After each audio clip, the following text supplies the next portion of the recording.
Halo semuanya, kembali lagi bersama saya Michael. Di video kali ini kita akan melakukan update market crypto, teman-teman. Ini adalah minggu yang baru dan menjadi minggu yang besar juga.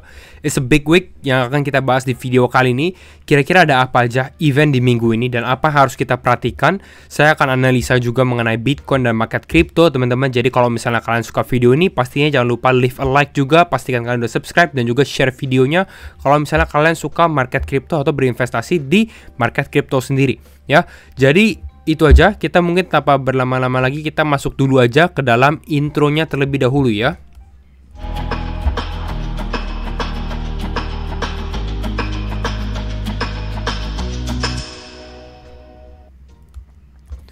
Oke, nah kenapa saya bilang bahwa minggu ini besar, teman-teman? Salah satunya ada yang namanya FOMC. Ya, nanti kita akan coba lihat lebih dalam lagi di video ini. Tapi overall kita coba lihat dulu update market seperti apa. Saat ini kita bisa lihat Bitcoin di area kisaran 94.500 mengalami penurunan yang cukup signifikan di weekend, teman-teman. Jadi Bitcoin turun 1%. Ethereum justru relatif strong, relatif kuat kalau kita lihat. Dan kalau kita lihat beberapa kripto lainnya, beberapa dia masih mengalami kenaikan. Bahkan virtual ini sudah hampir menyentuh angka $2. Ini saya juga cukup shock. Tapi dia outperform the market, bisa dikatakan. Ya, Pengu mulai rebound sedikit. Ada Walrus, ini ekosistem dari Sui juga mengalami kenaikan yang lumayan signifikan. Sui-nya juga lagi naik, padahal ini baru aja selesai dari unlocks di minggu kemarin. Ya, dan kalau kita lihat secara 24 jam terakhir, apa ada yang mengalami penurunan? Yes, ada beberapa kripto juga turun, tapi nggak terlalu signifikan ya kalau kita lihat di dalam layar. Nah, kalau kita lihat secara Fear and Greed Index juga, saat ini kita di area netral, jadi relatif market sedikit mengalami penurunan dari kemarin di area greed di 64, sekarang kembali lagi ke area netral. Tapi kalau misalnya ngedrop lagi, kita bahkan bisa sampai area fear sebenarnya. Ya, kita coba lihat beberapa berita ya teman-teman. Nah, salah satu berita yang menurut saya cukup menarik ya, yaitu adalah berita Presiden Trump lagi, teman-teman. Ini persis sebelum weekly close ya. Dan ini cukup shocking, teman-teman. Kenapa? Karena kalau teman-teman lihat video saya yang di sini ya, sell on May ataupun breakout soon, itu Bitcoin waktu itu masih di area kisaran 96 ribuan ya. Bahkan sempat menyentuh angka 97 ribu sebelum kita akhir minggu, sebelum weekend ya. Tapi kita close malah di kisaran area 94 ribuan. Jadi penurunannya cukup dalam. Salah satu newsnya sebenarnya adalah di sini, bahwa Presiden Trump katanya dia akan memberikan 100% tarif untuk movies atau untuk film, industri perfilman gitu. Jadi akan cukup menarik, dan ini membuat istilahnya industri baru yang akan terkena dampak dari tarif, istilahnya seperti itu ya. Dan ini mungkin cukup fair karena ini persis sebelum weekly close jam 6:30 pagi ya. Dan kalau kita lihat secara Bitcoin ETF flow sendiri, secara untuk update teman-teman, bahwa di tanggal 2 Mei masih terlihat ada inflow ya 674, tapi belum bisa mengalahkan inflows kita di tanggal 22 April dan 23 April ya. Satu hal yang saya notice ya, yang saya perhatikan adalah buying pressure itu dari Amerika, dari US investors atau bahkan institutions. Ya, nanti saya akan kasih lihat teman-teman grafik ini. Nah, tapi sebelum itu kita lihat dulu big week ahead-nya tuh apa sih? Nah, big week-nya untuk market crypto secara khususnya kita bisa breakdown di sini. Yang pertama, hari Senin itu akan ada Trump Executive Orders gitu ya. Ini ordersnya memang nggak langsung ke market crypto, tapi kita nggak tahu. Yang namanya Trump, dia bisa membuat executive order ke industri apapun gitu ya, termasuk sebenarnya crypto juga. Salah satunya sebenarnya yang akan menjadi poin penting adalah di sini, bahwa tanggal 5 Mei ini juga akan menjadi deadline dari Treasury Secretary untuk kasih evaluasi dia mengenai strategic Bitcoin Reserve gitu ya. Ini deadline-nya sekitar ya 5 Mei lah, teman-teman. Ini berdasarkan dari data White House. Jadi kalian bisa expect akan ada pengumuman mengenai hal ini, Bitcoin Strategic Reserve, di malam ini gitu ya, atau mungkin besok kalau misalnya ada sedikit telat, teman-teman. Tapi ya ini sesuatu yang kalian bisa perhatikan juga, dan mungkin ini juga bisa menggerakkan market. Bukan artinya akan naik, tapi bisa juga turun gitu. Kenapa? Karena kalau untuk saya lihat seperti ini lebih karena netral, dan evaluasi dia gimana, apakah bisa menambah Bitcoin, cadangan Bitcoinnya untuk Amerika atau enggak, dan lain-lain, itu akan tergantung di evaluasi tersebut. Nah, kembali lagi ke dalam sini, tanggal 6 Mei kita lihat ada beberapa hal, ada Sailor, tapi ini sebenarnya nggak terlalu signifikan, tapi yang akan menjadi sangat signifikan itu adalah FOMC teman-teman ya. Keputusan suku bunga The Fed yang saya sudah sempat bahas di minggu lalu. Jadi nanti statementnya itu untuk detailnya itu Kamis pagi ya, Kamis dini hari jam 1 pagi ya. Saat ini sih kalau kita lihat secara probabilities, kemungkinan besar 98,2% adalah kita akan stay aja ya. Jadi nggak akan bisa dikatakan suku bunga akan pause. Jadi nggak akan di cut rates. Karena hal tersebut, mungkin reaksi market akan sedikit ngedown. Tapi menurut saya ini udah cukup price in juga sih istilahnya. Bisa ngedown, salah satu alasannya adalah pidato dari Jerome Powell. Itu di setengah jam berikutnya, yaitu jam 1:30 pagi.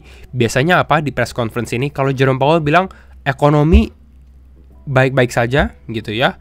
Dan mungkin kita bisa cut-nya di second half. Jadi di Juli, Agustus ke sana gitu ya. Kenapa? Karena mungkin dia melihat dampak tarif itu akan sedikit ke delay. Tarif baru mulai di bulan Juni juga.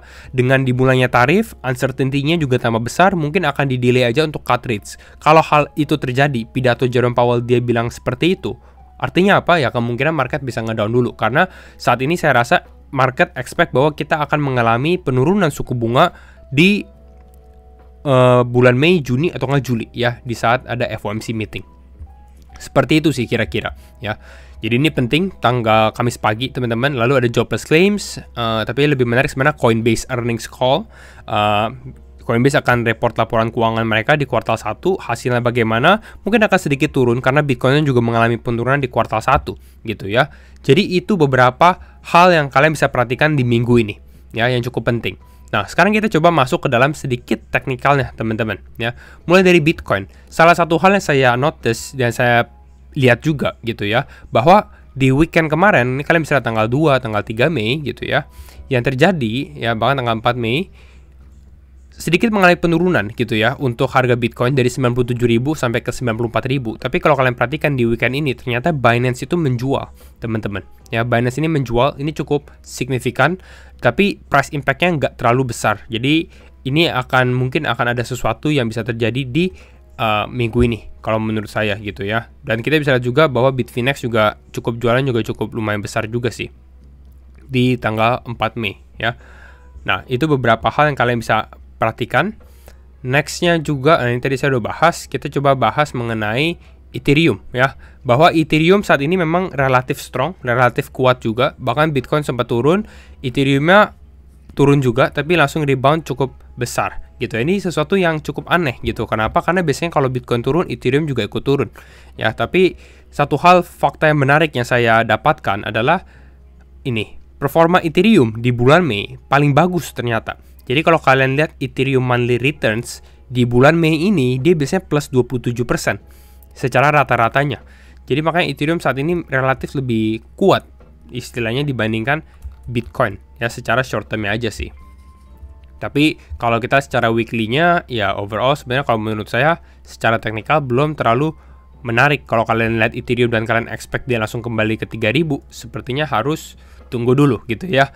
Tapi ya saat ini memang di area level yang menarik lah, di bawah $2.000 kalau menurut saya juga gitu. Jadi ya good time to accumulate Ethereum. Apakah masih bisa naik? Hopefully, karena saya juga ada beberapa Ethereum juga teman-teman. Tapi pastinya kembali lagi disclaimer on and do your own research, karena setiap keputusan di tangan teman-teman ya. Nah, oh ya, ini saya juga lupa teman-teman. Kalau kalian mau follow Twitter saya juga feel free untuk follow ya. It's Mike Wayan. Saya juga share beberapa info di sini. Jadi kalian bisa follow ini, follow Telegram dan lain-lain. Kalau misalnya kalian mau nggak miss update sama sekali ya dari saya. Nah, sebelum kita masuk ke grafik Bitcoin, dan kita akan bahas mengenai beberapa hal yang menurut saya cukup menarik dan bisa diperhatikan.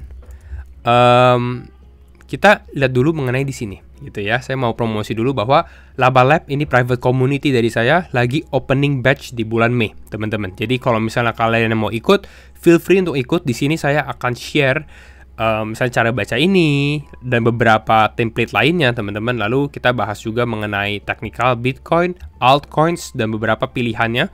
Kita ada share beberapa, nanti saya kasih recapnya, seperti ada Hyperliquid, kita sempat call di $9, ada Fartcoin dan lain-lain. Itu udah kenaikan ratusan persen dari bounce ini aja gitu ya. Jadi memang proof dari Laba Lab ini, teman-teman. Jadi kalau kalian mau join, feel free, kalian bisa cek aja di deskripsi, kalian bisa tanya admin saya, semua di deskripsi, YN admin ya.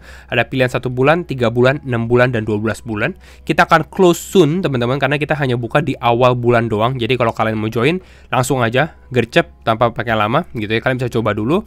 Dan ya, see you all there. Dan kita akan lihat sekarang mengenai Bitcoin, ya.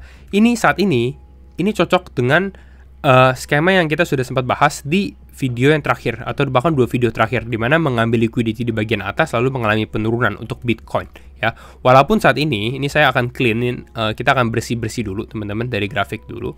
Ada beberapa hal. Yang pertama adalah saat ini kita bisa dikatakan kita lagi di area support juga gitu ya. Ini area konsolidasi yang sebelumnya Bitcoin bounce, naik ke atas, ambil liquidity di bagian atas, karena kita sudah sempat mention bahwa area liquidity itu di kisaran 96.000 sampai 98.000, dan Bitcoin udah hit area tersebut technically, lalu sekarang mengalami penurunan, tapi ini kembali lagi ke zona yang sebelumnya gitu, dan ini masih bisa dipertahankan teman-teman.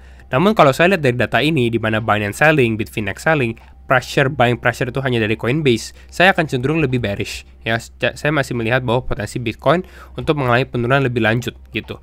Namun kalau secara short term yang saya perhatikan itu sebenarnya di bawah area ini aja sih, kisaran area 92 ribuan ya, ini menjadi key level menurut saya. Dan potensi sebenarnya Bitcoin untuk turun, ambil ini terus mungkin ngebounce dulu, naik dulu. Nah baru dari sini reaksinya, apakah dia bisa breakout, bukan breakout sih, tapi konsolidasi lalu mulai mengalami kenaikan lagi, atau di sini dia habis ambil liquidity bawah sini ternyata melemah, buying pressure-nya melemah gitu ya. Buying pressure melemah, ini mungkin bisa switch trend malah mengalami penurunan, istilahnya seperti itu. Nah ini juga bisa terjadi. Kenapa? Karena di liquidity di bawah, dan saya rasa di area 90 ribuan ini juga menjadi area level yang menarik juga. Karena Bitcoin technically dia dari area 88 ribu ini belum mengalami koreksi yang cukup signifikan. Ini udah naik 11%. Bahkan kalian kalau misalnya zoom out sendiri dari bawah sini, dari April, 9 April naik ke atas ini 30%, ini belum ada koreksi yang cukup signifikan. Jadi kalau untuk Bitcoin bahkan tes ke 88.000, menurut saya ini masih di dalam cards, istilah masih possible aja gitu ya. Ini untuk Bitcoin ya. Jadi kalau untuk saat ini menurut saya bukan area level yang menarik untuk beli. Saya bahkan di video kemarin saya udah bilang ini area level bagus untuk take profit. Tapi kapan? Di area atas ini. Kalau kalian nonton video saya yang di sini sell on May ya. Bukan buat nge-FUD dan Bitcoin akan turun lagi, tapi ya kita lihat case by case dari price action. Dan saat ini masih tergolong cukup tepat hal tersebut. Untuk saat ini ya, ini sesuatu skenario yang saya lihat gitu ya, dimana Bitcoin mungkin harus ambil liquidity di bawah dulu, baru lihat harganya reaksinya bagaimana gitu. Saya akan tergolong lebih pasif sebenarnya kalau untuk saat ini, karena adanya FOMC di minggu ini ya, jadi ini harus diperhatikan juga. Karena kita tidak tahu apa yang akan terjadi berikutnya, kira-kira statement Jerome Powell bagaimana gitu ya. Jadi mungkin ini aja sekedar update teman-teman, quick update dari saya. Kalau misalnya kalian suka update seperti ini, pastinya jangan lupa untuk like videonya atau share juga teman-teman. Dan sekali lagi reminding, kalau misalnya kalian yang mau join Laba Lab, feel free karena kita akan closing soon ya teman-teman. Bisa langsung cek aja, semua ada di kolom deskripsi. Dan itu aja video dari saya. Thank you all, thank you semuanya untuk yang sudah nonton. Dan ya, see you all in next video. Bye-bye.